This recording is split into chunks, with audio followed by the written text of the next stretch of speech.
the age of information, the most prolific and fast-paced era humans have ever known. A world in which the entire storehouse of information doubles every 5 years.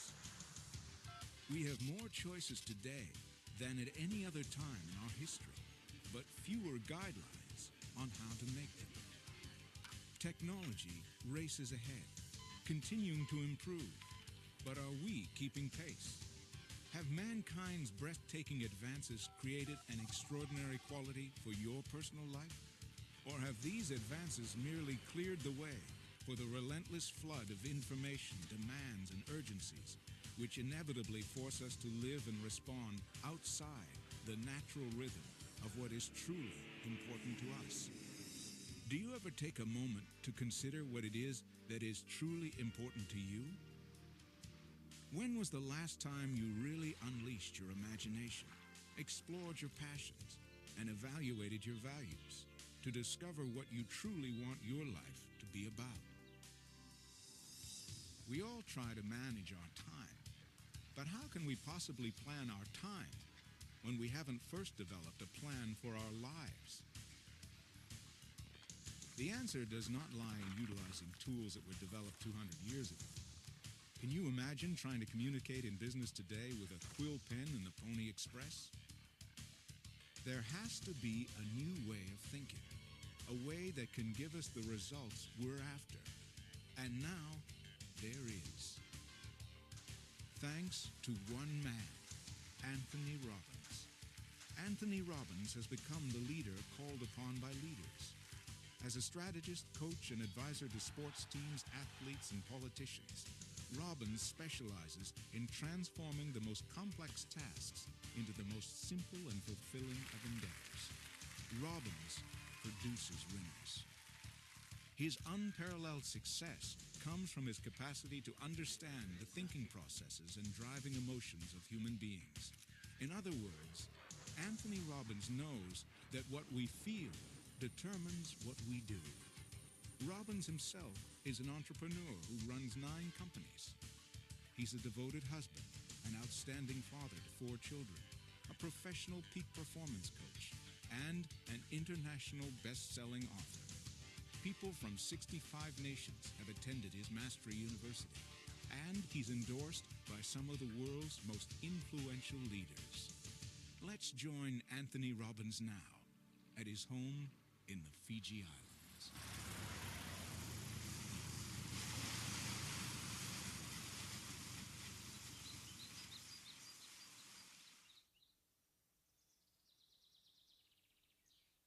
Hi, I'm Tony Robbins, and I want to welcome you here to More Time, and also I want to welcome you here to Fiji. This is my home, and I feel really privileged to spend this time with you and hopefully begin you on a journey that can help you to take the things you dream about and make them the way that you actually live.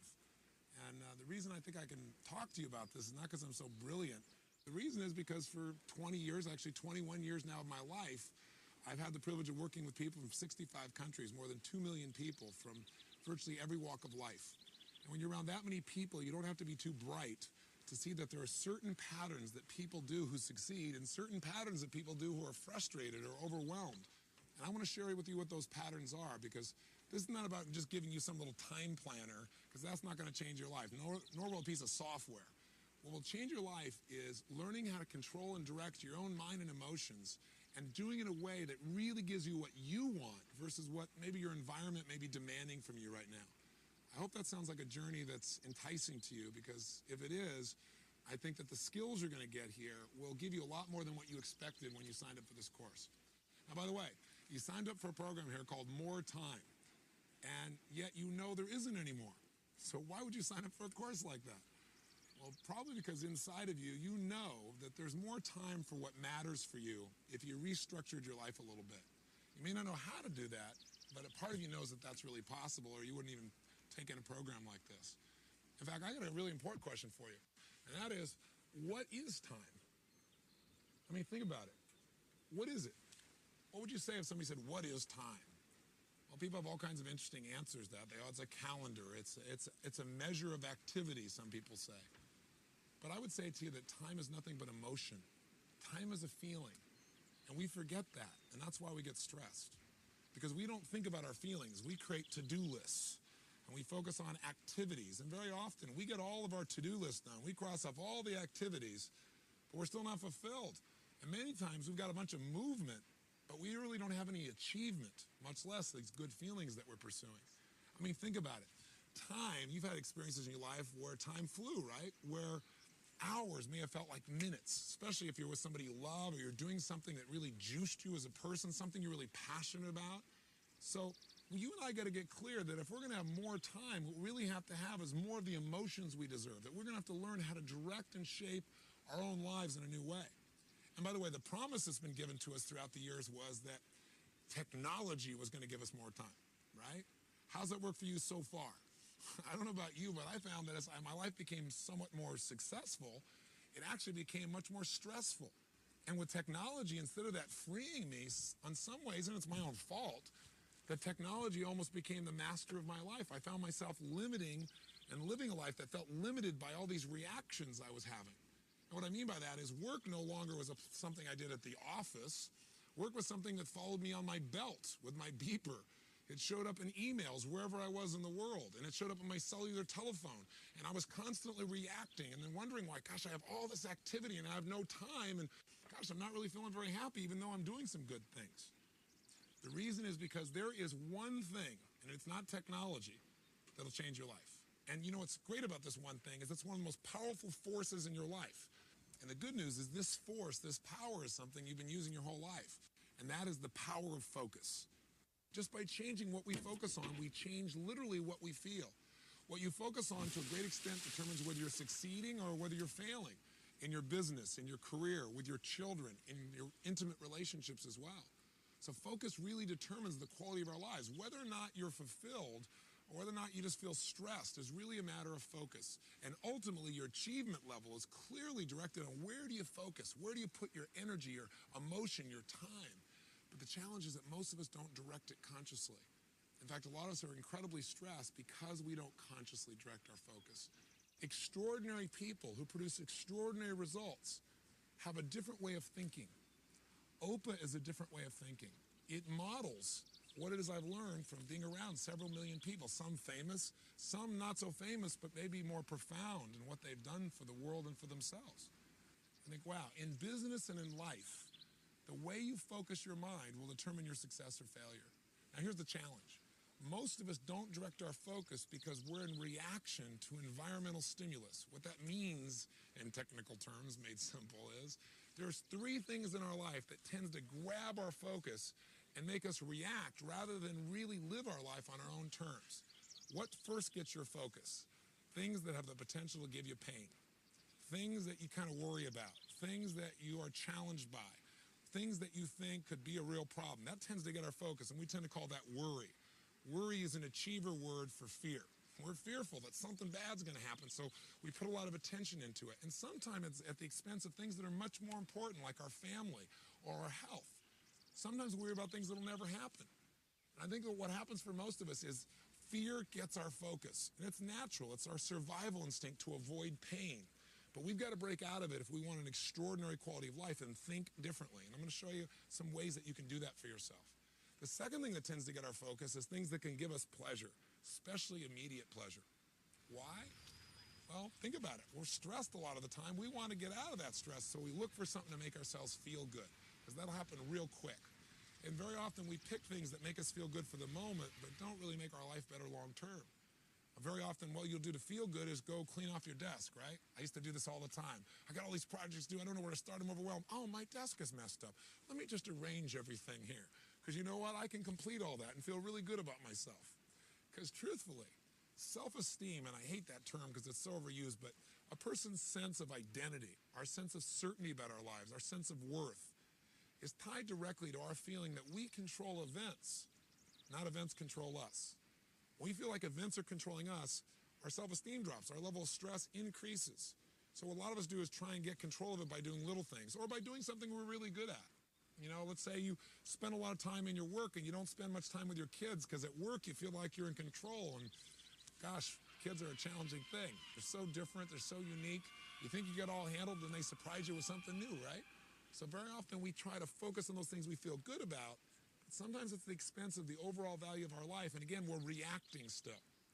The third area that tends to get our focus, if we don't put the stakes in the ground up front and say, here's what I'm going to focus on, here's what I want for my life, is sure enough, we tend to get caught up in other people's demands. And then our life becomes about responding to other people's urgencies and reacting. You might say, but Tony, my supervisor is going to do that, or my boss is going to do that. Yes, but I think you're going to find when you learn this OPUS system, you're going to be able to get your boss to get results they never had before. You're going to be able to do more for them than they've ever seen before. And you'll be able to literally help them to manage you and themselves more effectively if you have a supervisor. If you're in charge, quote unquote, then I think you're going to find that there's going to be a great deal of fulfillment, and you won't be responding to everybody's demands there either. Does that sound like it might be useful? I can tell you something. As long as you're responding to the things that concern you, the potential for pain or worry, as long as you're trying to get a quick fix of feeling good, as long as you're responding to people's demands, you're living a life of reaction, and you won't get the level of fulfillment, much less the results that you really deserve. So how do we turn that around? Well, first of all, you got to understand the price of focusing on what you fear. And I'll give you a fun, simple example. Years ago, I took up a fun sport, which is auto racing. And when I first went to this racing school, the very first time you get there, here's what they do with you. They put you in a car, and they say, we're going to show you what an automobile is capable of and what you can do. So you get next to this race car driver, and they take you through this course, and they're going 140 miles an hour straight at a wall in a corkscrew turn, and your heart's beating out of you, and they do it. And by the end of this thing, they look at you and say, in 4 days, you're going to be able to do this. And you think to yourself, you're joking. There's just no way this is going to happen. But they say, let me tell you the secret. The reason you're scared right now is you don't know what you do if you got out of control. You don't know what you do if you got caught up in a spin. And I said, so before you ever learn to drive, the most important skill that you got to develop is learning how to come out of a spin quickly. And when the man was telling me this, I thought, God, what a great metaphor for life. Because we all do really well when things are going well. It's when we go into a spin, when things aren't working out well, when things that are stressful happen, that we kind of lose control of the direction of our lives and start reacting. And pretty soon our fear tends to cause us to end up on the rocks or in the wall, so to speak. So I said, okay, well, what's the secret? He said, it's really simple, Tony. Here's how it works. Here's how you come out of a spin. Focus on where you want to go, like this left-hand turn we're going to need to make. Don't focus on the wall in front of you. If you focus on what you fear, the wall, guess what happens? The minute you focus on it, you steer in the direction of what you focus on, and your life or your car moves that direction. If you focus on what you want, you will automatically steer everything in the direction of what you want. He said, you ever hear about, somebody driving down like a desert highway, and there's like a telephone pole every quarter of a mile, and this guy's driving his Porsche 100 miles an hour, and it's the telephone pole? And I said, yeah. He goes, that happens all the time. He said, you know why? As soon as people start to feel like they're out of control, they focus on what they're afraid of hitting, and they drive right into it. And I thought, that's a great metaphor for life. He said, so all you got to do is don't get scared. Even if you do get scared, you will. Even though you're fearful, focus on what you want, not what you fear. I said, no problem. I teach this stuff. How do you think I did? Not very good. Because what happened was he was smart. He got me driving for a while, and I was concentrating, and I was waiting. I knew any moment he's going to do this. But see, life doesn't give things to you. It doesn't give you challenges when you're ready for them. It's like just when everything's going great, that's when life comes by and gives you a little test. That's like when our Creator says, it's time for you to grow, and you're not ready for it, so you're going to grow the most right now. And so sure enough, I'm driving for 10 or 15 minutes. I'm waiting for us to push the button. After a while, I kind of just get caught up in the rhythm stuff, kind of like getting caught up in your life. And all of a sudden, he pushes the button. We start spinning out of control. What do you think the first place my brain goes? Wham, right at the wall. I'm driving right into it. He is smart, though. He wants to save our lives. He grabs my head and forces me to look in the direction we need to turn. And I'm fighting him because I want to see myself die, right?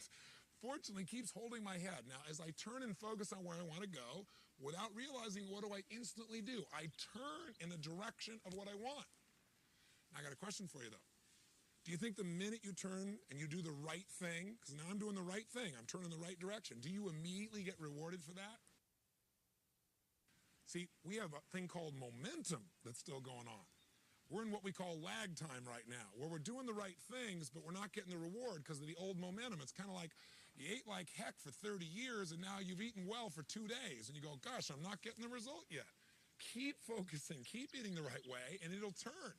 But you got to keep the faith. You can't look back at the wall. Because that's what you want to do. You want to look back and go, it's not working. I want to see the failure. I want to see the crash. Fortunately, he keeps holding my head. And what happens? Sure enough, we turn.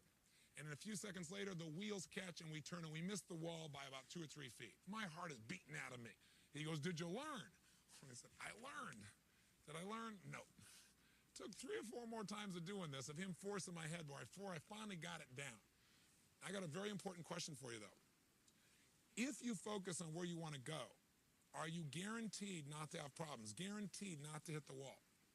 The answer is no. You could still hit the wall. But let me ask you an alternative question. If you focus on what you fear, if you focus on the problem, if you focus on the challenge ahead of you, and you drive yourself into that, are you going to crash? The answer is 100% yes. So there's no guarantee in life, but if we focus on what we want, our outcome, which is what OPA stands for, the first O in OPA is outcome. What do I really want? If we focus on that, our chances increase geometrically. If we focus on our fear, we got a real problem. So the obvious question becomes, okay, well then how do I control my focus, Tony? Do I just think positive? Well, let me give you a clue. I don't believe in positive thinking. I don't believe you should go to your garden and say, there's no weeds, there's no weeds, there's no weeds, and do a bunch of affirmations. I got news for you. The weeds will take your garden. I believe in something really simple. I believe in seeing life as it really is, but not worse than it is. See, most people say, well, I'm just a skeptical person. I'm just a pessimistic person. What they're really saying is I'm fearful. I don't want to get my hopes up. I don't want to be disappointed again. But I'm here to tell you in life, you got to see it as it is and not worse than it is. You can't try and protect yourself, or you protect yourself from success. You protect yourself from joy. You got to get your hopes up to make life work. So see it as it is, but not worse than it is. Second, you have to see it better than it is. Otherwise, there's no drive to make things better. You got to get a vision for what you want. What's the outcome? What's the vision for your life?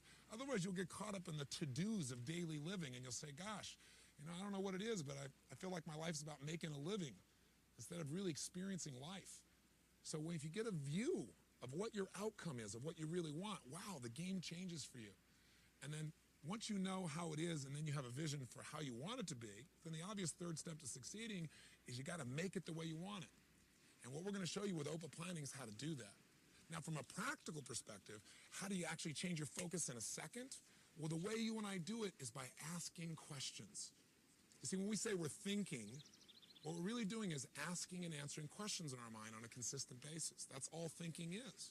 Thinking is the process of asking and answering questions. And if you ask a lousy question, what are you going to get? A lousy answer. So if your question is, how come I can never lose weight? Your brain gives you an answer, because you're a pig. Or if you say, how come I can never pull this off? Your brain says, because you're a schmuck, because you're not ready, because you came from a dysfunctional family, or whatever lousy answer comes to a lousy question. What would be a better question around this idea of losing weight? Well, you could say, well, instead of how come I can't lose weight, you could say, how could I lose weight? Challenge that question. It's a little better, but you'll probably say, I'd go on a diet. And diets are painful, so you probably don't want to do that. What would be a better question? How about, how could I lose weight and really enjoy the process? That's a different outcome, a different result than just losing weight. It's losing it and enjoying it. Now, if you ask, how can I lose weight and enjoy the process, your brain will give you a different answer because you're asking a better question. Now it might say, you know what? I've always wanted to learn to horseback ride or play polo or whatever it is you love to do. Now, maybe I'll go do that. Or I love to play basketball. What if I could play basketball and I'm not even thinking about losing weight and it'll happen automatically? If you want a better answer for your life, you got to ask better questions. If you want a better plan, then you better ask better questions. And by the way, this is true of some of the most riveting aspects of our life, because all human beings' lives are driven by the questions they ask. Some people succeed in life and they ask the question, what's wrong with me? And they wonder why they feel depressed all the time. Or why can't I figure things out? We have to be very careful about the questions we ask ourselves. Does this make sense? I hope it does. Whether it's a Martin Luther King asking a question about his dream and how we can have equality, or whether it's a fun quote or a powerful quote, or whether it's a question of a leader like Robert Kennedy, but we know the famous quote said, some people see things that were done and they ask why. I look at things that were never done and ask why not. If you want to change your life, you got to change your questions. And if you want to change the experience of planning, you got to stop asking that silly question that everybody asks when they're going to plan something. I used to do this all the time. What is the question we all ask when we're going to plan something? What do I need to do? That is the wrong question. So why is that a lousy question? Why do we not want to start out when we're trying to plan our day or a week or a month or our life by saying, what do I need to do? because you don't know the answer of what you need to do until you decide what it is you want. What is it you're looking for in your life? I mean, if you think about it, we've seen all these new time management systems come out, and I've used them all, and they all added some value to my life. But none of them really helped me to achieve at the level I now achieve, and they certainly didn't help me to really be fulfilled. They were about making up my to-do list of all the things I needed to do, and I found myself at the end of the day, even when I crossed everything off, very often still not feeling fulfilled. Because a lot of times I got everything done, but I didn't really achieve anything, and I've learned in my life not to mistake movement for achievement. See, 100 years ago, 200 years ago, maybe it was okay to make a to-do list because life wasn't that complex.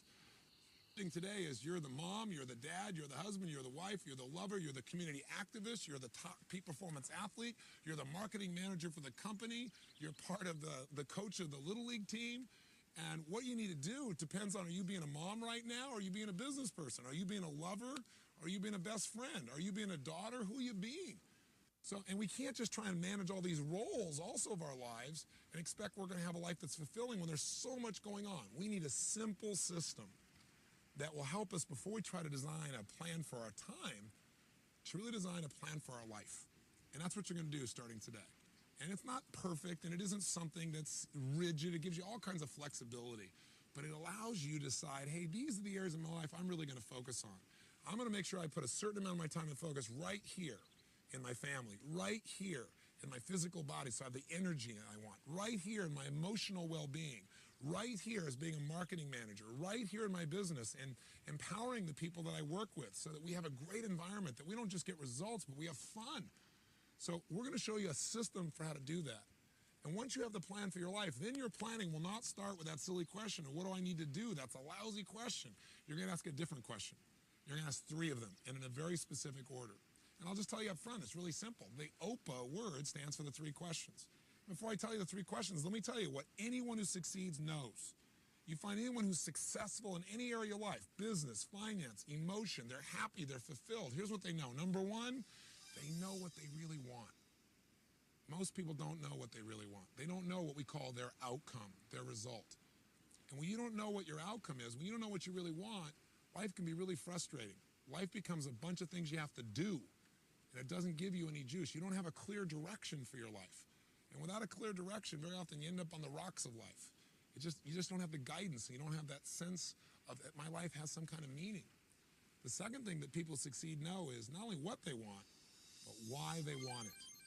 Because the reasons are what drive us as human beings. That sense of purpose, that's where the emotion is, that's where the juice is. Not just getting a target, but knowing why we want that target. That's what will get you to have the energy to actually follow through.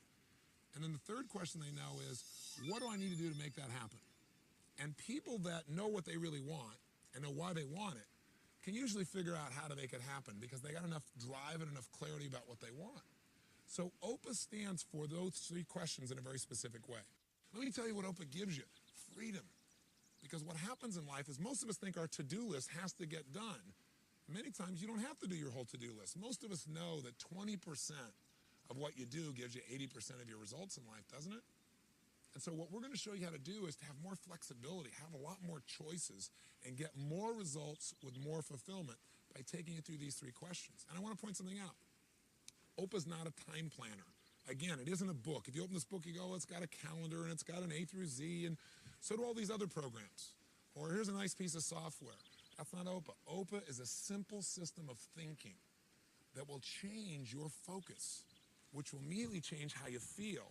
It'll change the direction you're heading. It'll turn you in a different direction, and it'll get you a different set of results. Not only is it a simple system of thinking that changes direction and results, but it'll also make you feel fulfilled. Because think of it. The only difference between work and play is your purpose. A lot of people, when they're playing, do things that are really actually hard work. But they don't call it hard work because they say it's fun, because they decided, I want to do this. This is a cool thing. This is competitive, or this is creative, or this is strong. And everyone I know who succeeds, their work has become play for them. They have really found a way to enjoy what they do because they found an empowering purpose. Activity without purpose is the drain to your life. It's a drain to fulfillment. It's a drain to achievement. So we're going to get these little simple questions, and we're going to show you how to use them in a practical way. This book will guide you to get greater results and greater fulfillment. That's the whole process of what OPA is really about. Part of what Oprah's going to do is you're going to put the stakes in the ground to say, these are the most important things in my life, and I'm going to focus on them daily. And you're going to start noticing things that will bring you closer to what it is you really want. If you focus on a to-do list, guess what you get? More to-do lists, more lack of fulfillment, more things to have to do. I don't want your life to be about being a human doing. I want it to be about a human being where you experience what you really deserve and what you really want. This is a chance to really get fulfilled, to change the emotions. I mean, would you like to feel more joy on a daily basis, more passion, more excitement, a greater sense of confidence and certainty? That comes from knowing that you're in control of the events, not the events are in control of you. I want you to have a system that is your system, your life management system. That's what Oprah really is. So I want to invite you to join me now. Come on this journey. Decide right now you're going to do whatever it takes to master this. Because I can tell you that in my own life, I feel so many great privileges. And I'm sure some of it must be luck. There's luck in anything. But a huge part of it, I can tell you honestly, has been focus. I focused on what I knew was most important in my life, and I've created what I want for my life, which may be different for you. But I want you to have what you want to have, not what the environment is demanding from you, not what your next email is requesting, but what your heart and soul deserves and desires. So to do that, let's start with an Oprah. So get started. You know the outcome. The outcome's really simple. Right now, you got to decide, I'm committed to mastering a system for managing all of my life, so my personal life and my professional life work together, so nothing has to suffer. And I believe that's not only possible, I'm committed to that result. The next question is why? Why are you going to become not just good at this, but outstanding? What's your reason? That's what I'm going to ask you to do right now. And I want to thank you for letting me dump so much on you in this short period of time here. I'm looking forward to hopefully meeting you someday soon, but for right now, let's get focused and let's get this life management system called Oprah in your life now and begin the journey towards a life of incredible results and extraordinary fulfillment. Let's go. Hi, I'm Corey Mills. You and I have a lot in common. To begin with, we both purchased Anthony Robbins' Oprah Life Management System. Why? Because we wanted to change our lives, feel more productive and fulfilled.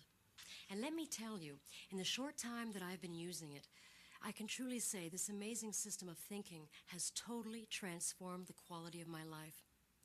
Where I once was consumed with action for its own sake, I've now become a results-oriented person, and a successful one at that. And because I know you want to turn your life around as well, I'm truly excited about walking you through the Oprah Life Management System, and to help me, Tony Robbins.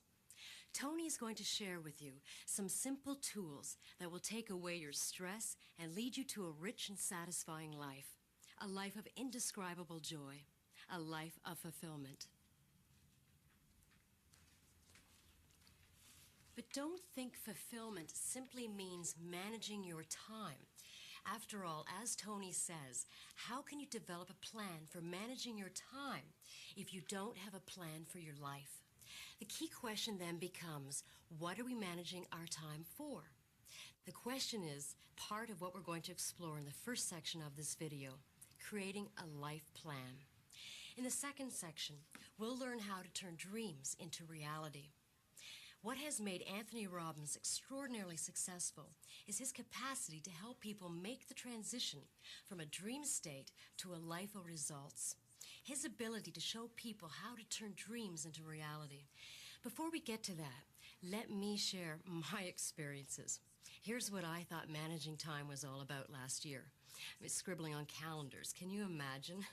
Just finding the right space to squeeze events onto a postage stamp area. It was challenging enough. So that's when I figured I need a fancy day timer. For a while, I was quite pleased.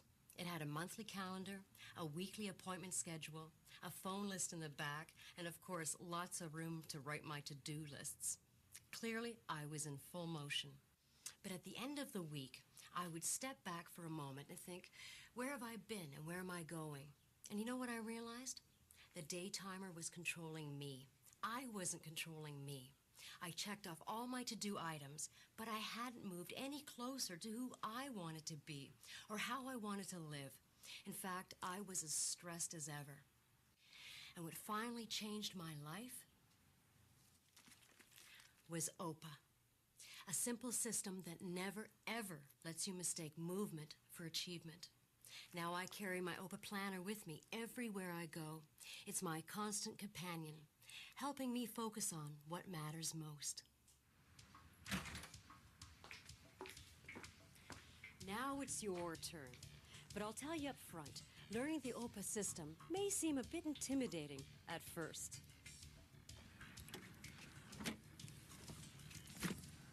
Remember the first time you drove a car? There's so many things to focus on. The rear view mirror, the passenger mirror, the driver's mirror, the blind spot, not to mention the road before you. And you probably thought to yourself, how this won't work out? I can't do it. I can't concentrate on the road. Well, the truth is, you soon do, automatically and easily. It's the same with OPA. Master its simple steps, and you'll find yourself cruising towards life in the zone. Now let's listen to Tony as he explains.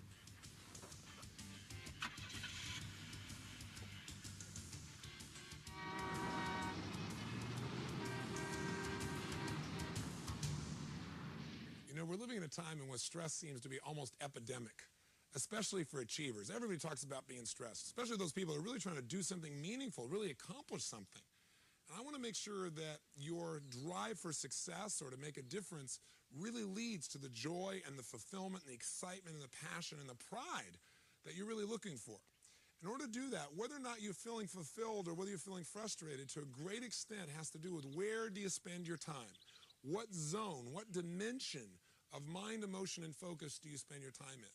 For example, do you spend a lot of your time really looking for distraction, looking for a way to escape the stresses that are already there in your life? Or do you spend more of your time getting seduced by things that really aren't important, but they appear to be urgent, and you kind of delude yourself in saying, well, I got to do this right now, when really, truly, you don't have to do it right now, but you add that additional stress?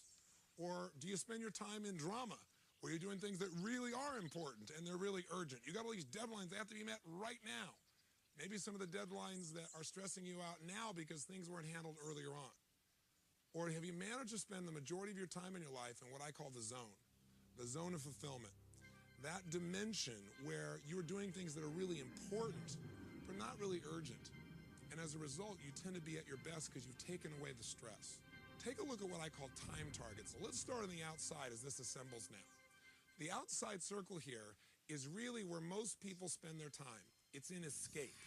In fact, it's doing things that are not urgent and they're not important. I call this the dimension of distraction. Or for short, you can just call it the escape dimension. This is what happens for most people. They have all these goals and desires. They don't know how to manage them all, so they look to escape. How? Drink some alcohol.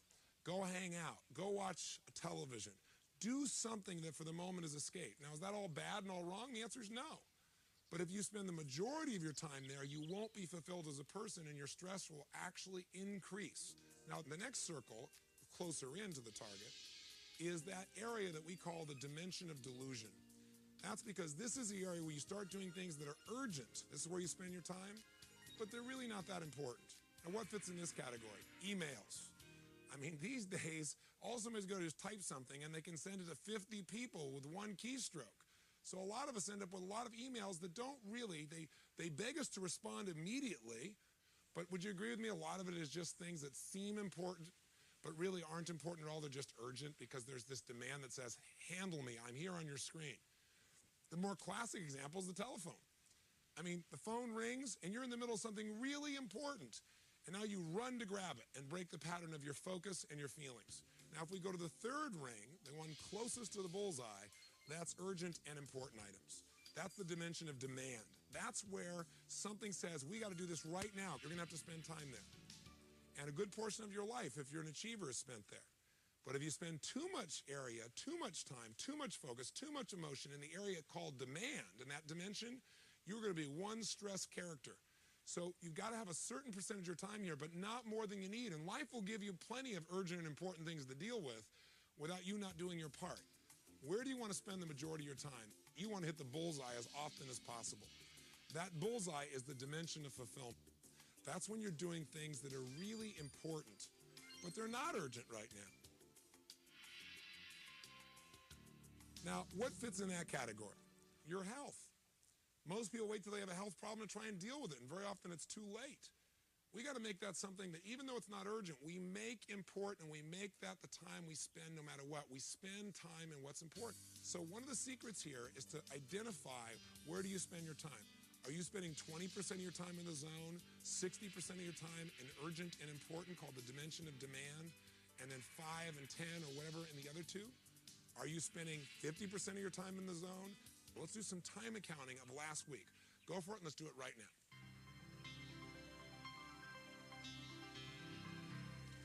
So what did you discover? Where are you spending your time? The optimum time, the goal, is to spend close to 50% of your time doing things that are important but not urgent, at least 40% of the time. If you're in that 10 or 20%, I know you're going to be stressed and you're not going to be as effective as you could possibly be.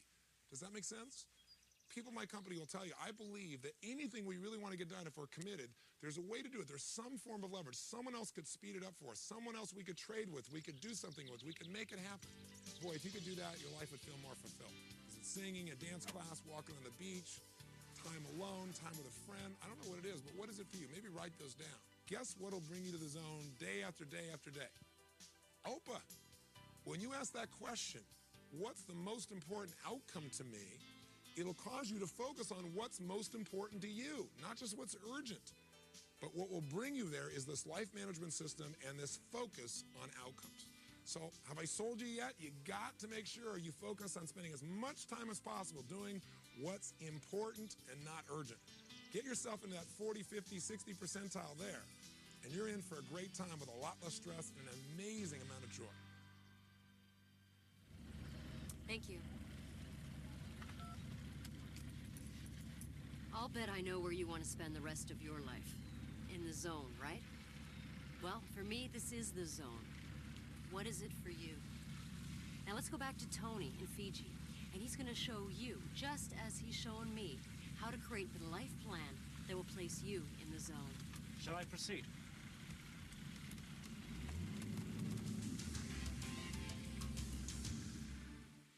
Now we're going to talk about categories of improvement. What we're really talking about is creating a life plan for you now. If you don't have a plan, you fall into somebody else's plan. It's the old thing of, if you fail to plan, you plan to fail. It's an old overused phrase, but it's really true. Without a plan, your focus goes to what you fear, something that could give you pain, or it goes to something that gave you pleasure for the moment so you can get out of the stress, or it goes to something that someone's demanding for you. We want you right now to begin to create a life plan. In order to have a life plan, you got to have something you can manage. Think of this as a life management system. If you're going to manage your life, you got to look at what are the areas of your life that you really need to manage in order to succeed and be fulfilled. We call these areas, obviously, areas of management. There's only two primary areas of your life you really have to manage. Area one is obviously your personal life. And we're going to take a look at what are the areas that you need to focus on a regular basis in your personal life in order for you to not only be fulfilled, but have a life that really works. In your professional life, there are a lot of different things you got to look at. If you try to think about all of them at once, it's a bit overwhelming. But virtually everything you do in your business life or career can fit into 4, 5, 6, or a dozen categories. Think of it as areas you're going to focus on. And the reason we call them categories is we don't want to just focus on them. These are areas that we want to continuously focus on and do things to improve them. Now, if you don't come up with an area and actually define it, life tends to grab your focus. So for example, in your personal life, what would be an area that you would need to continuously focus on and continuously improve if your life's going to work? Well, one area of your life would have to be your physical vitality and health. If you don't take care of that, if you don't focus on it, does it get better automatically? You and I both know the answer is no. You have to put focus in it, and you also have to measure it. The same thing's true of your finances. Finances don't get better by just hoping. Finances don't get better without focusing on it. If we don't focus on it, our finances tend to stay where they are or get worse. Same thing's true of friendships, relationships. Same thing's true with your family. Same thing is true of your spirituality. If you don't put a focus on what you believe spiritually and making sure you're measuring that you're really aligning yourself with your Creator or whatever you believe, then you don't feel that same level of fulfillment in that area of your life. So we're going to put the stakes in the ground and say, you know what? I'm going to have a life plan. It's going to require me to continuously measure my progress in each of these areas. And I'm going to set specific goals in each of these areas. And when I go to plan my day, instead of saying, what do I need to do? I'm going to say, what's most important for me to achieve? Because unless you come up with those categories, your focus will go to the urgencies of the moment, and you'll be pulled out of the zone, and you won't get the results or the fulfillment you deserve. Think of it this way. You cannot manage what you can't measure. So you got to stop and measure it and say, this is what it's going to be, and this is how I'm going to achieve it. In fact, and a good metaphor for it is this, the little wheel of life. It's just a simple thing. And let's have you watch us do it, and then do it for yourself. Like, for example, in this person's case, we'd say, where is this person in these 6 areas? Their physical body, where are they compared to where they want to be? If the dot in the middle here is 0, and the edge of the wheel is 100% of where they want to be, where are you? Are you 100%? Are you a 10 physically? Or are you a 5, or a 3, or a 7? Let's say this person says, well, I'm about 70% of what I'd like to be ideally. Okay, well, let's figure out about 70% of the distance and draw a mark right now, just like we've done. Let's look at emotional life for a second. Where are you emotionally compared to where you want to be? Emotion means how much joy, how much passion, how much excitement. It's probably about 30% of where I want it to be. Well, then draw a line of it's approximately 30% like we're doing here. And let's look at the next area. Let's say your financial life. Where is it compared to you want it to be? Well, I have very big goals. I'm about 10% of where I want to be there. Someone else may say, no, I'm 90% of where I want to be. Okay, well, mark that. Let's look at your family life. What's that like? You go, no, that's really good. I'm really happy with that. That's about 80%. Where's your spiritual life? I'd say if I was honest with myself, that's about a 50% of where I really think it needs to be. And lastly, you say, what about your career? And you say, well, my career's doing pretty good. I give that 90%. Connect each one of these sections so they become a continuous outline forming a shape. All right, now look at the shape we've got here. If this was the tire on the car called your life, how would your car drive? Well, for most people, it would be a rough ride. The categories of improvement, having these areas you're not just going to focus on continuously, but you're going to constantly improve, have specific goals for and plans for it, and that your life revolves around, will not only take you out of overwhelm, but it'll give you the power of balance. Because for most people, they think of balance as a passive thing. Balance gives you this well-roundedness that allows that tire to go stronger and faster and produce greater and greater results while being more and more fulfilled. We have 2 areas of management. What are they? They're, of course, our personal life and then our professional life. Let's just take one of them. Let's take your personal life. And let's come up with what are the areas of your personal life you're going to continuously focus on and improve. Do you get the idea? Okay, you don't have to do this perfectly, and you can change this. It'll only take you 2 or 3 minutes. Go ahead and do this right now.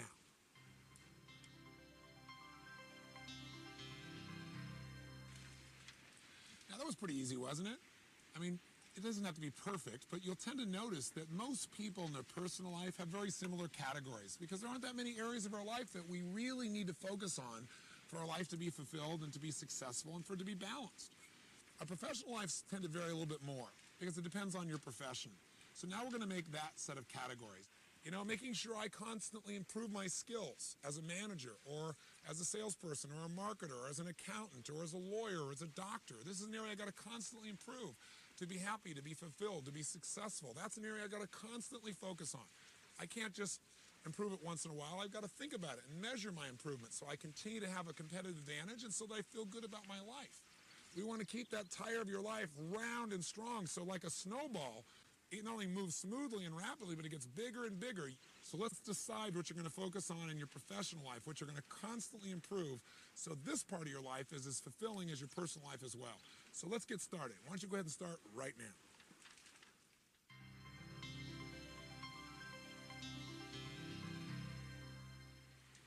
So how'd you do? I'm sure not perfectly. I know I was far from perfect making my first list of professional categories, but you can make it better. You're getting a start here. Roles are the places, the way you think about yourself, I guess I should say, as you're working in this area. So for example, if you go, I got to work on my finances, it's different than you say, you know, I need to work on being my financial genius today. Because when you're feeling a financial genius, it makes you smile. It puts you in a different place. In these areas of your life, these categories of improvement, let's juice them up. Let's say the area of your physical body, maybe we'll put a word or two there like world-class fitness, and then we want to create 2 or 3 roles, or maybe more.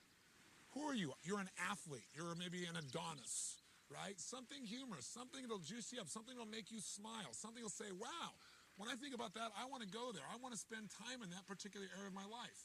I'm a pilot, for example. Saying I'm a pilot is interesting, but when I go, I'm a licensed source of passion. That makes me laugh. That makes me smile. That allows me to share that feeling with other people in a different way. Let me give you some specific examples of how this could affect you.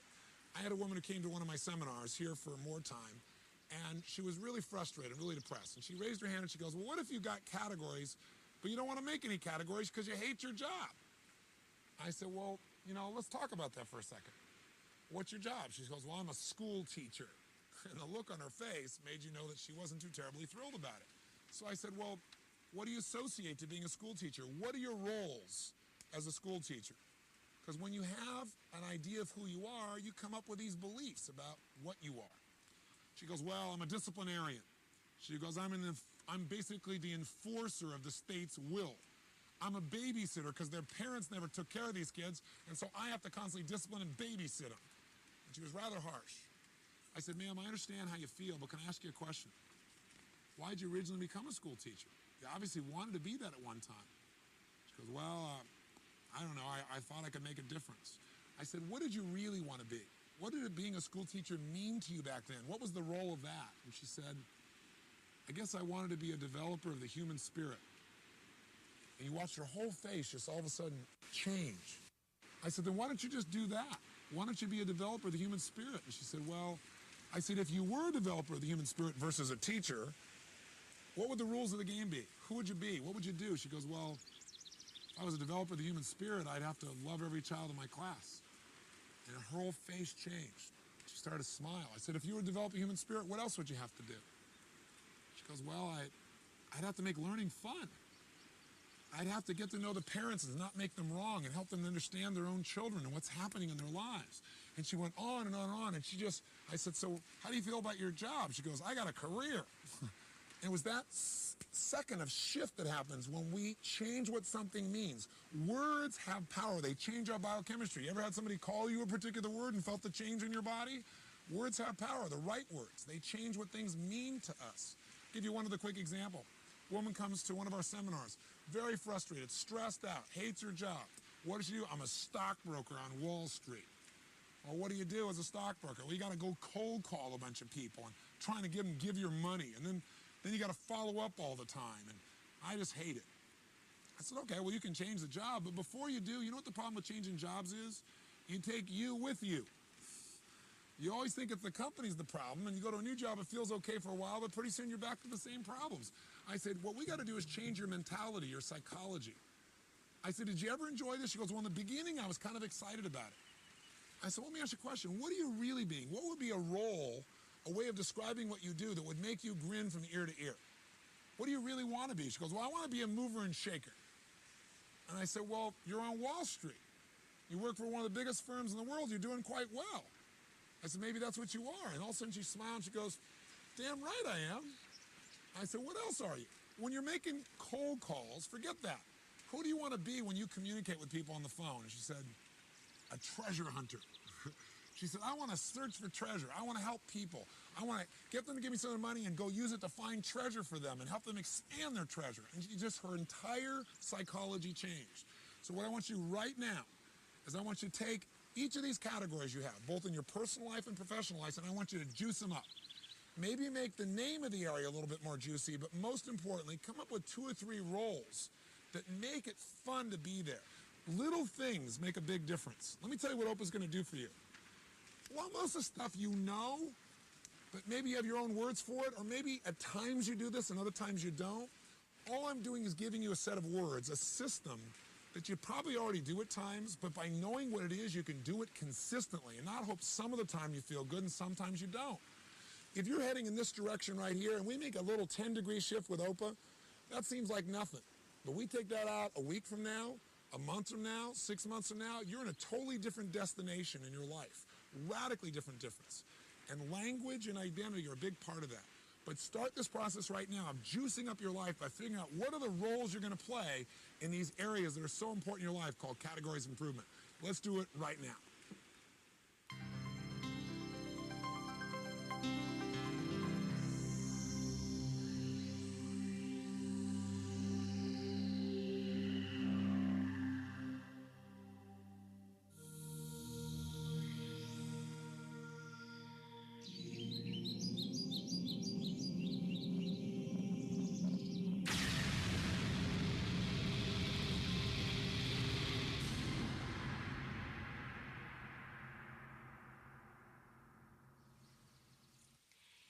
If the first section of this video deals with the heart and the soul of Tony's philosophy, then the next section deals with the body and the mind of his message.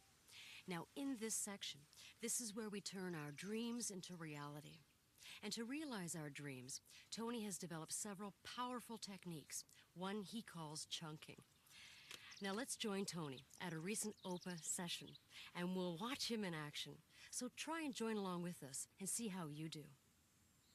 So we've got to ask those questions. So now the big question is, how do we turn this into a system? Well, a big part of the system of being able to manage something, besides knowing the outcome, knowing why, and the action item, is creating a visual chunking system. Now, what the heck does that mean, a visual chunking system?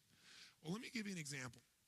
When we are given tons of information really quickly, and we get this little bit of information, this and this and this and this and this and this and this and this, pretty soon a human being gets overwhelmed. But if we find a way to connect various things through a period of time, we can find a shape, and pretty soon all of these items might become three things. How many get the idea of what I mean by this? So instead of all these individual items that make you crazy, chunking is grouping together individual items, resources, ideas, or thoughts, so that by grouping them together, they become more useful. And part of what makes them more useful is by collecting them together, you're able to focus on them and not become overwhelmed. How many follow that thought? Say aye. So I'll give you an example, and let's test your chunking ability real fast. I'm going to show you a series of letters, and what I'd like you to do when I show you those letters is I want you to immediately chunk those letters. What I mean is I'm going to show it to you very briefly, and the camera should only look straight on here when I go to show you. And I want you to write them down, what you remember. I'm going to give you a very brief time to look at it. Okay, you look it up on the screen will probably be the easiest way. Here we go. Okay, write it down.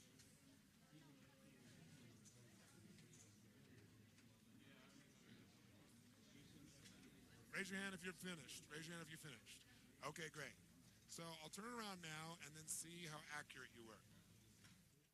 How many got them all accurately in order? Let me see a show of hands. Okay, keep your hands up. So we got less than 5% of the room, probably 3% of the room. How many got, well, how many letters are there? I think there's 11. 1, 2, 3, 4, 5, 6, 7, 8, 9, 10, 11. How many got, of the 11 letters, you got at least 7 or more of them accurately? Okay? How many got less than 5 accurately? How many got less than 5? Okay, good. So what if I said to you, now how did you try to figure this out? How did you try to remember this? Somebody who succeeded and did it. Sir, did you get them all? Okay, tell me how, now what I want to see is how he chunked it. Now what does chunking mean? He didn't try to get the whole thing at once. He grouped it in some way, I'd be willing to bet. That's why he was able to retain it. So how did you chunk this? EUB, QEL, and EUB, then QEL, QEL, and then QRAW, or UU. Okay. So he chunked it into 3 chunks. Okay, and that helped him to remember it. Okay, give me a hand. Nice job. Yes. Tony, I didn't write them down. I just flashed on it, and I know what the word is. You knew what the word was? Yeah.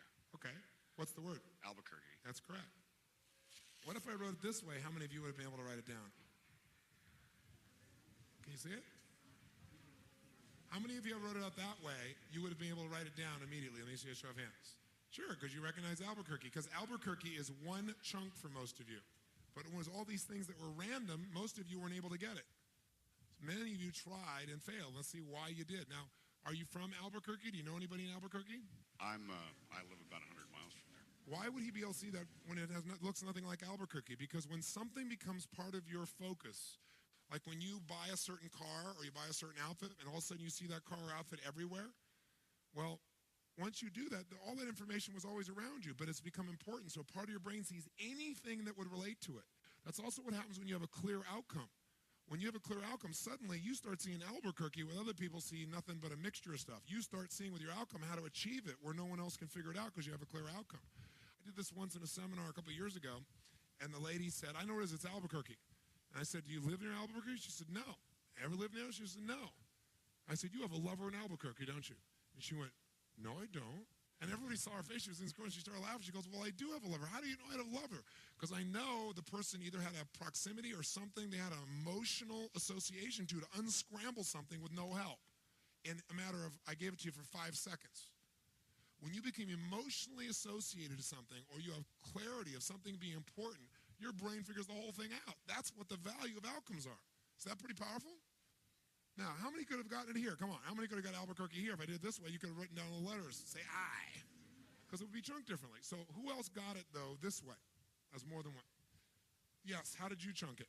I made it Yubkel Crow. E-U? B. B. Yubkel Crow.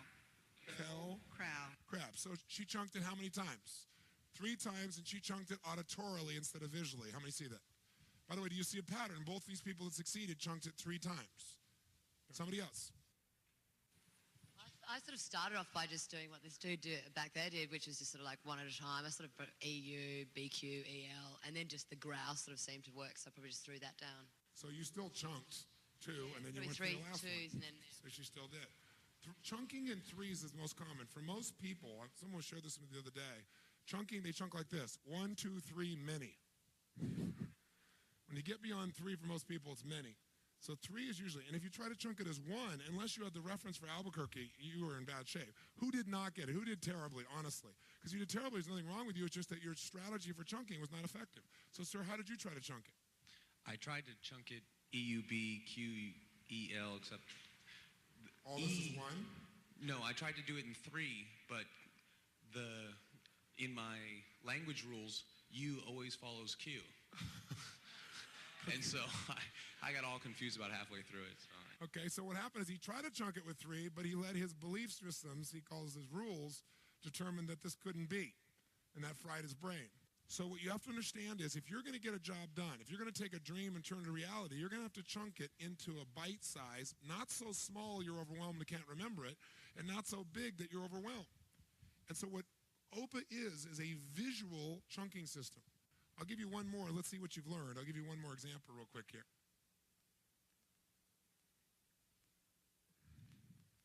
Are you ready? This one's easy. Ready? Put your pens down. I want you to remember this in your head. This is a chunking thing. Here we go.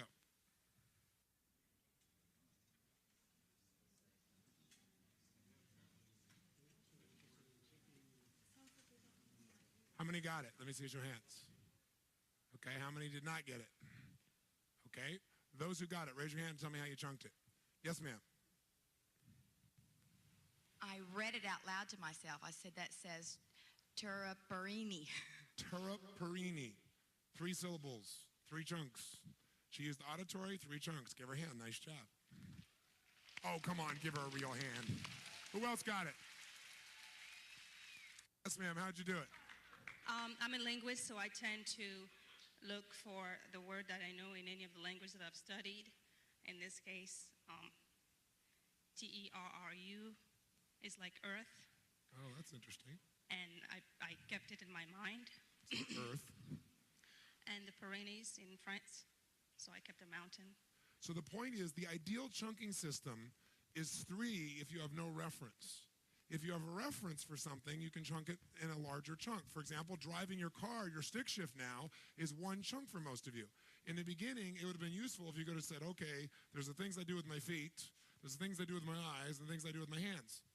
But what happens for most people is they go, what am I going to do? I got to put this, and I got to do this, and this, and they have no chunking system in the very beginning, and so they're overwhelmed. But very quickly, unconsciously, your brain begins to chunk 3 things, and eventually, when you're familiar enough, it becomes 1 thing. It's like it all come together in your head, and you'll be able to do things no one else can do. How many follow? So what I did with the human brain is chunk the entire psychology of what makes a human being do what they do. So that's what you can now do with your life as well through this process. Chunking is a great idea, and one that Tony uses often, especially when planning each day. And you can too. How often do you catch yourself saying, "Sorry, I haven't called. I've been so busy." Or, "My fridge is always empty. I'm too busy to shop." Or, "Me, exercise? I just don't have the time." Those used to be standard lines of mine. And even Tony admits to having indulged in the "I'm just too busy" excuse. So he decided to prove to himself that with quality planning and chunking, he could accomplish as much in a day that was already booked with an 11-hour speaking engagement, as most people do who have the full day available to them. How? Quite simply. using the 5 master steps. The first step is capture. This is the brainstorm stage, a time to quickly get onto paper all your ideas, actions, calls, and communications, as Tony did. The second half of this step is to mentally chunk items that have a natural relationship. For Tony, there were several. Lenny and Greg were associated with his infomercial. Becky and Josh are family. And there were some fitness-related actions. That done, it's time for step 2. Create your OPA master plan. This is where you turn your to-do list into an action plan. And it requires that you ask 3 questions. First, what is my most important outcome?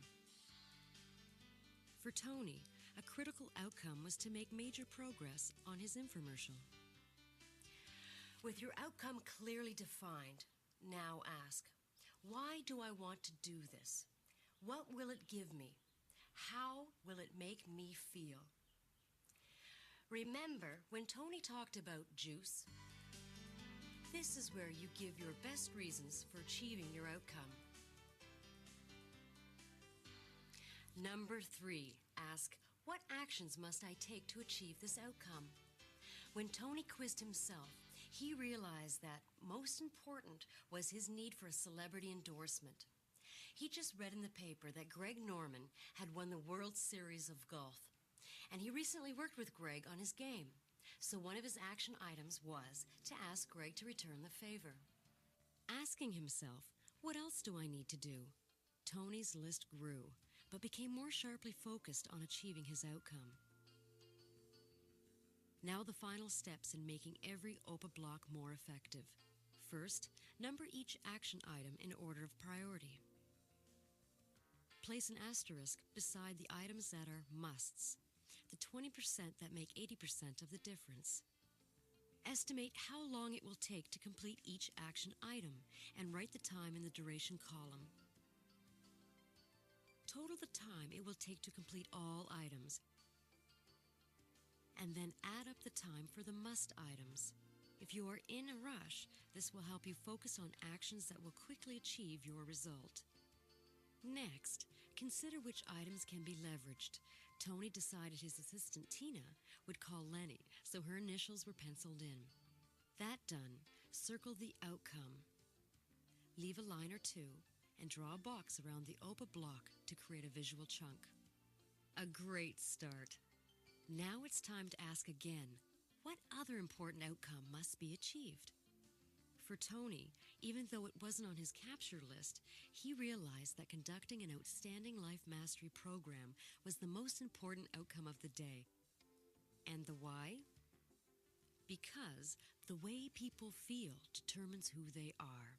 Because he's a master at this. He'll have fun. He'll change lives, have an impact. And what actions must he take? Conduct the sessions, review his outcome for the day, review his syntax, get in state.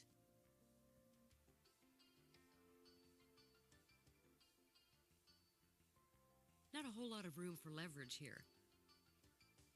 Then once again, it's time to revisit your capture list. For Tony, 2 entries had to do with his physical condition. And they provided the rationale for outcome number 3. Why? Energy, power, impact, fun. And the actions to ensure Tony's outcome were several.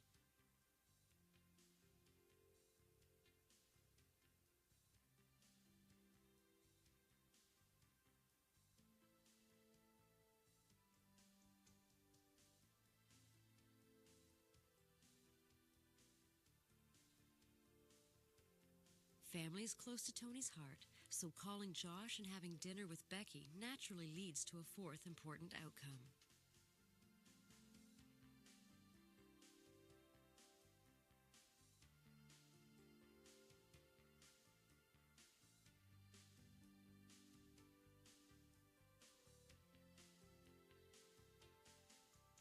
Once more, Tony asks, what else is critical? The answer, meeting with his stockbroker. Why? Not for conversation, but to make sure his investments stay at 200% or higher.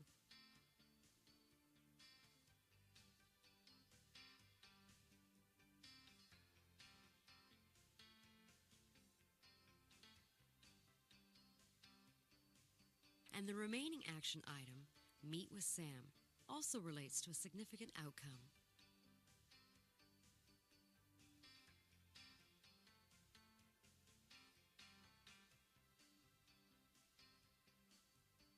Finally, review all the OPA blocks for the day and number them in order of importance.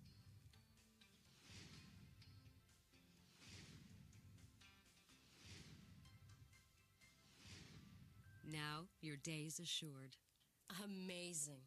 Tony went from a list of 9 action items and a full-day seminar to a master plan for an outstanding day. A day that was lengthier, more detailed and complex, but a day that allowed him to accomplish a tremendous amount more. But no plan is worthwhile unless you bring to it the emotion that will make it happen. And that means commitment. Step number 3 of the 5 master steps is primarily a reminder. Keep the energy flowing. Commit your time. Remember, 80% of the battle is emotional. That done, you're ready to schedule your day. First, schedule those items that must occur at specific pre-planned times. For Tony, delivering Life Mastery in the morning and again from 6 to 11:45 in the evening was a given. Next, schedule blocks of time to work on outcomes. Tony chose to work out at 7 a.m., prep for the day at 7:15, make progress on his infomercial from 7:30 to 8, and so on. But you're not finished yet. At the end of each day, be sure to stand back and reflect. Your day's been fulfilling, exciting, full, and rewarding. So take the final step. Celebrate. The formal title of Step 5 reads, To Measure, Manage, Master, and Celebrate. Simply that means at the end of the day, check how you're doing by reviewing the day's OPA blocks. First, cross off items that are done and indicate items that need to be carried over to the next day with an arrow. Draw a circle around any leveraged items.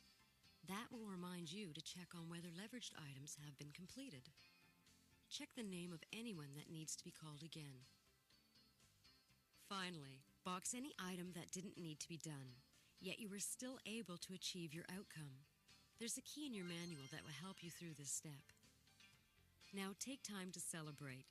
Flip to your journal pages and capture the day's achievements and magic moments, as Tony did here.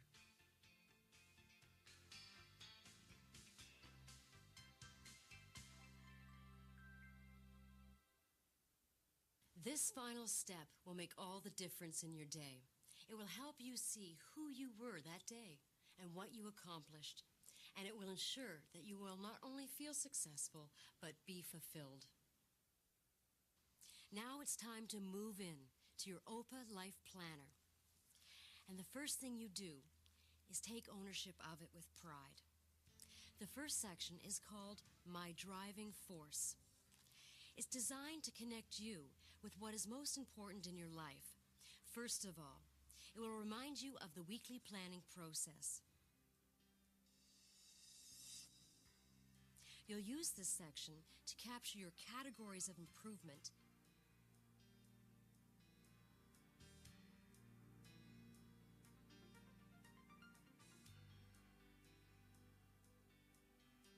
your ultimate vision,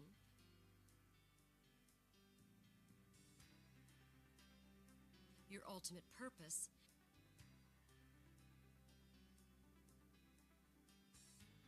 and maybe your values, goals, or code of conduct.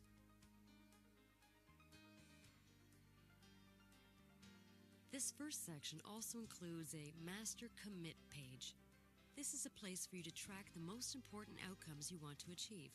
Simply identify outcomes for each month in the boxes provided.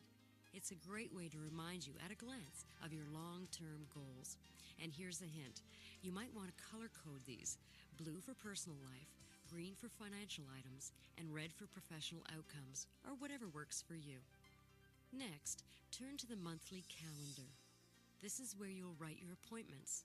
Now remember, this is not a place where you write directions to your boyfriend's house or write your to-do list. The only thing you write on the monthly calendar is the scheduled meetings or events that must happen at a specific time. The purpose of this is to have an overview of your month to see what you've committed to. Now let's flip to the daily section. And the great feature of this section is that all the dates are tabbed. Suppose you want to record some notes on the 7th. Swish, go directly to the page for the 7th, and you're ready to roll.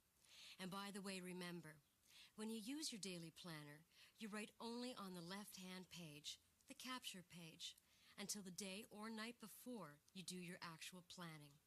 Finally, keep only the current month's daily forms in your binder so that it doesn't become too full. Now the weekly section, the heart of the Opal Life Planner. You'll spend most of your time here. When you think of things you want to do or people you have to call, flip to your weekly planner and just write them in the capture section. You'll also turn to the weekly planner whenever you plan your week. For me, that's Sunday evening. Make sure that you complete all 5 steps of the planning process: capture, create, commit, schedule, manage, master, and celebrate. This section Tony calls More Fulfillment. This section is designed to help you manage your life impeccably by making certain you focus on those areas of your life that you believe are most important. The pyramid serves as a reminder. You'll notice that this section is divided into 2 areas of management, personal and professional, so that you can monitor your categories of improvement for each of these. Let me show you an example.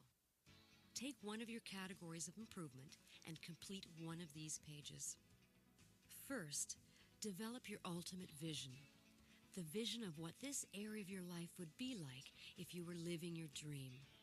Then write your ultimate purpose, why you must do this. Describe the roles you must play to keep yourself motivated. Develop 3 to thrive. Those 3 areas you want to pay special attention to. List your resources, the people, ideas, activities that will help you keep on track and remind you of your vision, and outline your 1-year goals. Finally, this system encourages you to break down your goals by quarter so that you can focus on a 90-day manageable chunk. Sound complicated? Well, it might seem so at first, but when you start looking at your own life in this way, the process becomes addicting, and I promise that when you do it, you'll be more fulfilled than you've ever thought possible. Now let's turn to the project planner. You'll notice that planning a project is similar to planning a week. The basic difference? Projects happen over a longer period of time and require that you achieve several outcomes before reaching your ultimate goal.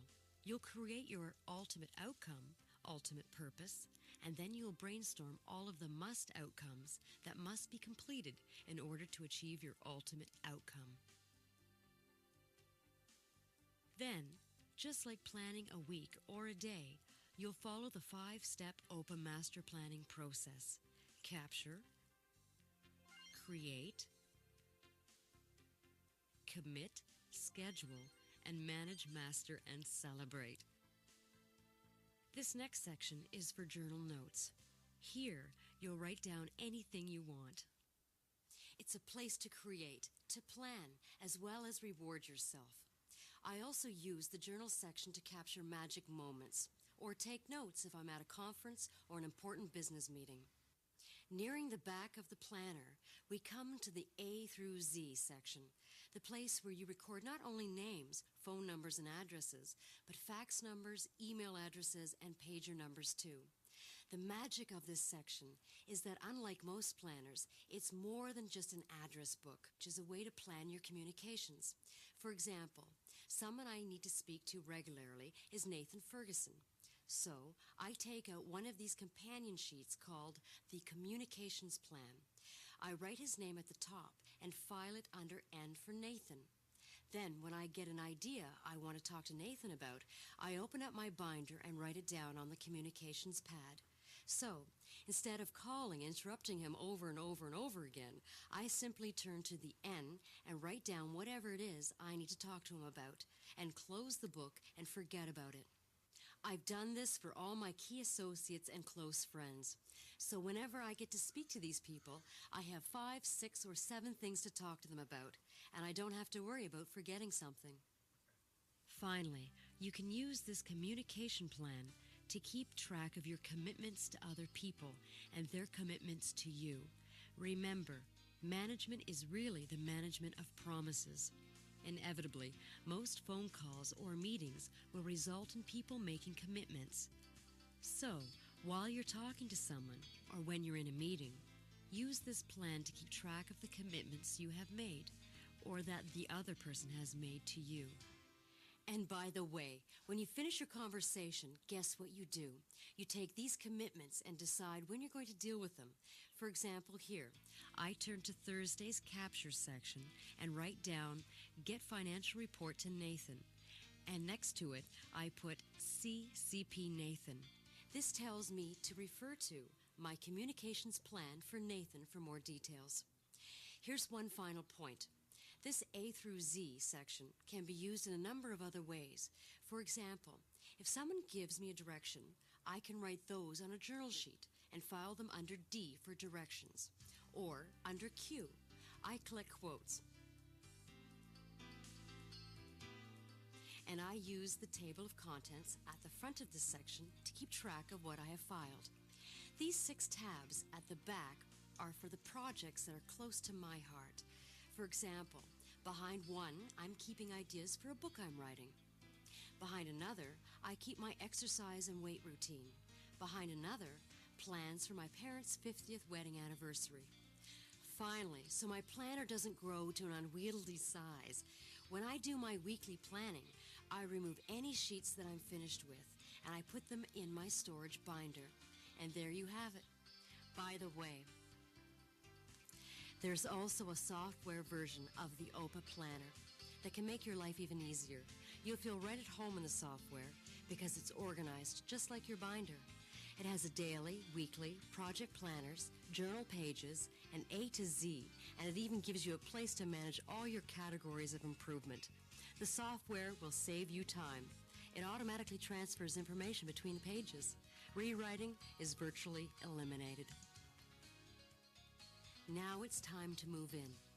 Time to start planning a life of ultimate fulfillment.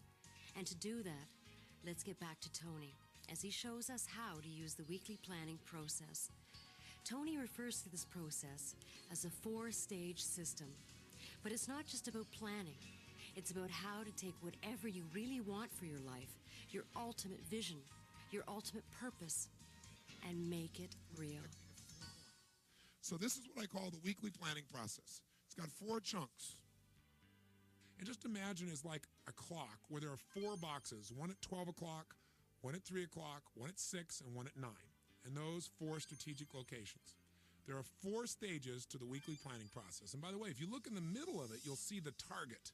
The reason we do this is we want to have a life of fulfillment, one that's happy and driven. And that's when you have that experience of fulfillment. That's when you meet all of what we call the 6 human needs. Here's how it works, 4 stages. In stage number 1, it'll take you about 5 or 10 minutes to do this first stage. It's really simple. Connect to your driving force. What does that mean? The drive inside of us to go forth and make our life work comes from having a vision. So this is where you take 5 minutes, maybe 10, and you sit down and you read your vision statement. You're going to write down what is it you ultimately want for your life, and you'll probably enhance it as the days go by. What's your vision for your life? In stage 2, you own your categories, your roles, and your goals. Because what we want to do now is we want to remember, hey, I'm managing this life. This life means a lot to me. If something matters, I want to manage it, direct it, shape it, and celebrate its victories. So to do that, I got to remember, here are my personal categories of improvement. What are they? How am I doing here? What are my absolute visions here? What's my purpose here? And what are my 1-year and quarterly goals for each of these? And you just review them very quickly, and then you're going to do the same thing for your professional categories. Have it typed out or have it written out, and you go, here's who I am. I'm the chairman of the Anthony Robbins Companies. I'm the chairman and founder of RIM. These are my areas. I'm the acquisition monster. I'm a turnaround expert. I'm an international best-selling author.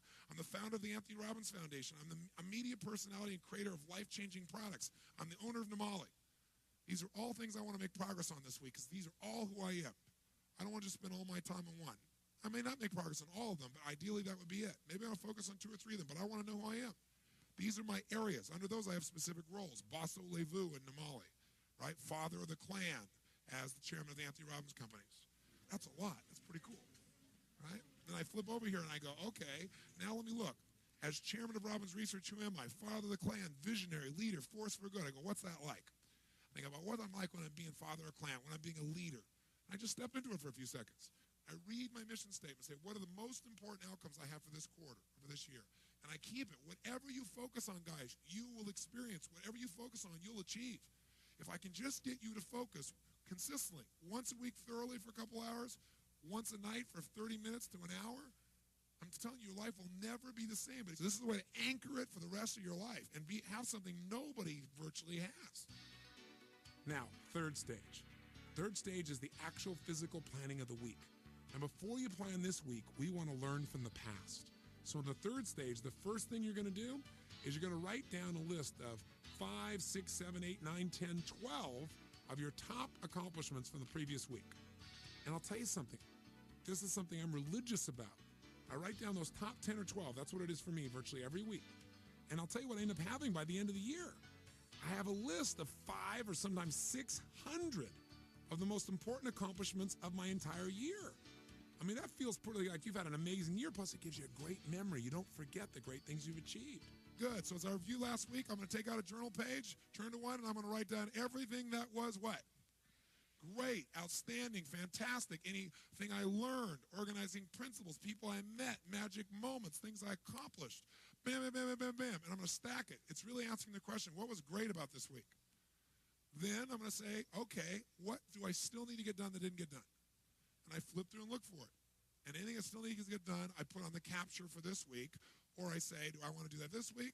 Does it still need to get done or not? Maybe I don't even need to do it, or does it need to go several weeks from now? Maybe I got too much going already. And I put it on a capture for one of those weeks. And then I can forget about it. That week's done. Now I got to plan this week. Plan this week, what do I want to do? First, I'm going to take a look at my projects if I have them. Okay, how am I doing on my body? What should I be doing on this week on my body project? What am I doing on the start of my new company? You know, what are the most important things? Not everything. That I already looked at, I thought this week I probably need to make progress on. Look at your must outcomes. Okay, I'll put those in the capture. Done. Third step, I now need to create a plan. I got 5 master steps. Step 1, what am I going to do? Quick. What am I going to do? Capture. What does that mean? I'm going to write down in my capture section anything I think I need to do this week. Any calls, communications, any outcomes, any results. And the more you do this, the better you get. Pretty soon your brain already knows. It even starts to prioritize because your brain will start functioning differently. So you bam, bam, bam, bam, bam. Step 2, once I got all this stuff out of my head, change my physiology a little bit, sit back down, what am I going to do now? Create the master what? OPA plan. Step 3, once you got the plan, you got to what? You got to what? So what do? Look at the biggest, most important outcomes, write them on that little commit sheet, and what are some of the must-action items? Write those down too. Figure out when you're going to do them.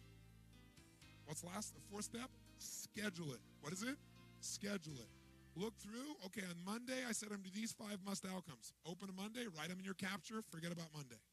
Look at Tuesdays. Write in your capture, forget about Tuesday. Wednesday, write in your capture, forget about Wednesday. Then, guess what? All you got to do now is manage it. And managing it means each night you'll look at what you've already captured. You go, okay, let me cross out everything I did along the day. Oh, got it, got it, got it, got it. Oh, didn't do that, didn't do that. In the day, you go, okay, do I need to carry this over to tomorrow or next week? Let me cross everything off so I know everything either gets carried over or I say it's not necessary anymore. And then I can forget about the day. And at the end of the day, what do I want to do? Reward myself. What went well today? Let me write 3 things that went well today. And I'll write them in that little corner or I'll put them in my journal. So that by the end of the week, man, I've accumulated so many good things that I got so many references. I'm incredibly powerful and ready to go. How many follow this process? Say aye. Now, the final part of stage 3 is that you want to make sure out of all the outcomes, what you want to look at is you want to look at that list and say, what are the top 3 things for me? What are the top 3 outcomes for the whole week? Or maybe if you're aggressive, the top 5. You know, what are my top 3 maybe for my professional life and maybe my top 2 for my personal life? So if all heck broke loose and I just accomplished these 3 results this week, that'd be one heck of a week. If you're doing this, I can promise you one thing, you're going to make more progress than anybody around you ever dreamed of. And you've done that, you finish stage 3. What's the final stage? Stage 4, set yourself up to win. What does that mean? It means that number 1, you've got to schedule what I call your profound musts. Top 2 or 3. You need to lock those into your calendar.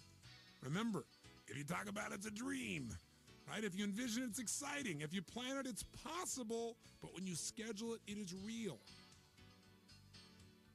But there's another part of setting yourself up to win. And that's step 2 within that stage. And that's to anticipate the likely challenges and the barriers that are going to show up that week and resolve a strategy to be successful. All this is being smart. One plan is not good enough. When it comes down to the most important things, you better have a backup plan. Does that make sense?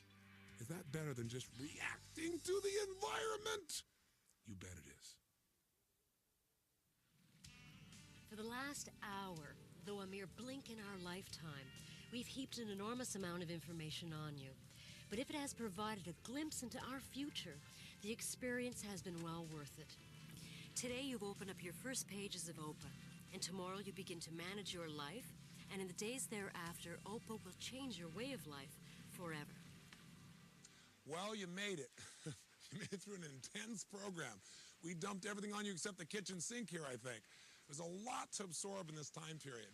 And you know what? Most people, if they're going to go to a time management seminar, they learn those good old fundamentals like, here's how you make your to-do list and make an A, B, and C priority and, just go get them, troops. I mean, you've learned a sophisticated system that can help you to manage your entire life impeccably. But I don't expect that you're going to be perfect at this tomorrow. Now, I'll tell you something. This is like not the end of our journey together. It's really the beginning. It's really, I think, what I would call a license to learn. That we've done so much in your mind, but you're going to learn so much by doing it. Things you can't learn by my just talking to you about or your instructor showing you examples. And that process in the beginning, it'll take a little bit of effort. But the rewards, I'm telling you, are so extraordinary. They're beyond really, honestly, what you can imagine right now. And I'm telling you that because I know, not only for what it's done for my own life and my ability to get rid of all the stress and stay fulfilled and achieve at levels that at one time in life seemed virtually impossible, but also my ability to use that mindset and that knowledge to be able to help the people that I care about. What you've learned with OPA here, remember, is not just a planning system, but really a way of thinking, a way of living. It's living from your vision. It's living from outcomes, from the results you want, instead of in reaction to the demands and fears of the environment. It's staying associated on a regular basis to why you want to do what you're doing. It's really being associated to your purpose in life. Not just by writing some mission statement you once read, but by every day constantly thinking about why I want to do things. What's the reason behind this? What's the purpose? And that creates a life of incredible meaning. It also is a way of thinking to let you know that there are lots of ways, lots of different action items to get an outcome. And if one doesn't work, try another. Don't get addicted to your to-do list. You don't have to do all those things. You're not a human doing, you're a human being. It's also living a life where you start to realize how many great roles you have. And you don't think you only have 5 or 6. You may have dozens, maybe even hundreds. And it's fun to enter into being a financial genius at time and then all of a sudden step into being somebody incredibly powerful, a soul who is a force for good or a force for God, and then become the playful kid that makes everybody laugh. It's nice to have so many choices about who to be and not to live life locked into a set of parameters that limit your spirit and your soul. OPA is about opening more of that up. It's about creating that freedom. It's about discovering what you're capable of. It's not about being anal and controlling everything in your life. It's about being smart. It's about looking at your life and saying, I'm going to decide in advance what's most important, and I'm smart enough to know that I can go with the flow. But I also have to be able to say, as I flow, I better know the direction I want to end up on. I better know the ultimate target so I can get there. Listen, when an airplane takes off from Fiji, or let's say from the United States to go to some place like Hawaii, it's off course 95% of the time. And what happens is it takes off, it knows the outcome, it knows why it's got to get there, and it has an action plan. But as it takes off, the winds take it off course slightly. What you don't want to do is panic. Oh, my God, I'm screwing this up. I'm not doing well. Oh, my God, we're going to die. If the pilot did that, we'd all be in trouble. Instead, he goes, oh, I want this and I'm doing this. Okay, let's just make a correction. And sure enough, he corrects. And as he corrects, he overcorrects. And now he's on the other side. He's still not on course. 95% of the time, he's not on course. But of course, a good pilot doesn't panic, go, oh my God, I'm screwing up. I went through that whole 2-day program and I'm still not applying my OPA perfectly. He doesn't do that. He just goes, oh, I know what I want. And he comes back over. And he keeps doing this back and forth. And he keeps his eye on the outcome. And he keeps changing his approach until he gets what he wants. And he lands on a dime in Hawaii. We forget this in our lives. Don't be perfect. Be outstanding. Have a great time. Think about your life in new terms. Think about your times in terms of the juice, the passion, the love, the emotion, the gratitude, those virtuous emotions that'll give you what you really want inside, that'll change your experience of time and give you more time. Because as you remember, time is nothing but a feeling. It's the emotion that'll make the frustrations disappear that make time drag, and the joys reappear that make time disappear, that make you the master of your time and the master of your life, instead of someone who's constantly trying to get control back. That's the vision that I have for what's possible for you. I know it'll work, and it won't happen tomorrow because I'll give you a good example. I have the privilege of being able to fly, and I'll never forget when I got my license to fly a helicopter, because a helicopter is great. You can go up, down, sideways, backwards, forwards. You got so much choice. Scream down 2 feet above the waves if you want and do helicopter surfing. Other surfers don't like it, but I love it. The point of the matter is, when I got my license, I thought, man, I've made it. And my instructor was really smart. He said, Tony, he said, this is a license to learn. He said, you're just beginning this journey. You're going to learn so much. Be smart. And he said, and don't be hard on yourself when you screw up, but be smart. Learn from whatever happens. And so I really want to invite you to realize this is the beginning of the journey. And the way to begin is move in to your OPA planner. Make this your planner for your life, but also make it artistry for you. I look at it as time artistry.